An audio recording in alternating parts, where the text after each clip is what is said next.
Foundation না থাকলে সেই বিল্ডিংয়ের অস্তিত্ব আশা করা যায় না। এটা হতে পারে মুক্তিযুদ্ধের চেতনা, আগস্ট বিপ্লবের চেতনাকে কীভাবে ঐক্যবদ্ধ করা যায়, কীভাবে সন্নিবেশিত করা যায়। আমি বলবো 5 আগস্টকে দলীয় মুক্তি দিবস নতুবা জাতীয় মৃত্যু দিবস হিসাবে ঘোষণা করা হোক।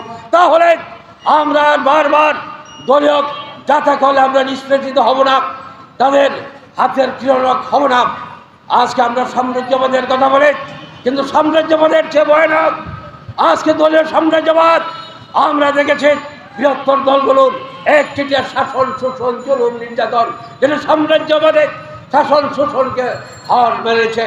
পরিশেষে হত্যা, গুম, খুন, সবাইকে অনেককে রাষ্ট্রহীন করা, এগুলো নিত্যদিনের ব্যাপার হয়ে দাঁড়িয়ে গেছে। তারা এককভাবে স্বীয় দলের নেতাকে প্রতিষ্ঠা করতে চায় এবং দীর্ঘদিন ক্ষমতায় টিকে থাকতে চায়।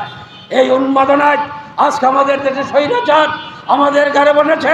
এর থেকে আজকে মুক্ত হতে হবে। আজকের স্বাধীনতা দিবস তারই ডাক দিয়ে যাচ্ছে। আসুন আমরা দলমত নির্বিশেষে, পরিশেষে আমার দেশপ্রেমিক সেনাবাহিনীকে বিতর্ক করার অপচেষ্টা চলছে, আমি তার তীব্র নিন্দা প্রতিবাদ জানাই।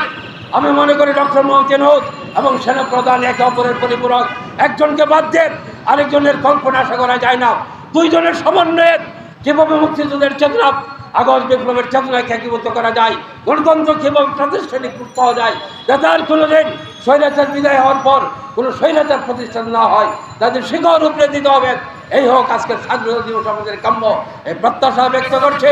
এবং আমি মনে করি সকল দলের ভালো লোকদের সমন্বয়ে যদি আমরা একটি প্ল্যাটফর্ম বা জোট গঠন করতে পারি, তাহলেই আমি মনে করি আগামী দিন আমরা কাঙ্ক্ষিত লক্ষ্যে পৌঁছতে পারবো, সুন্দর বাংলাদেশ আমরা করতে পারবো।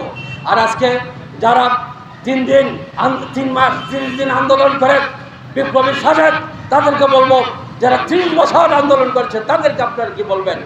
আপনারা আরও সংযত হন, আরও কথাবার্তা মার্জিত করুন। এই প্রত্যাশা ব্যক্ত করে আজকের স্বাধীনতা দিবসে সবাইকে ধৈর্য ধারণ করার আহ্বান জানিয়ে আমি আমার বক্তব্য সমাপ্ত করছি। সবাইকে ধন্যবাদ। ধন্যবাদ।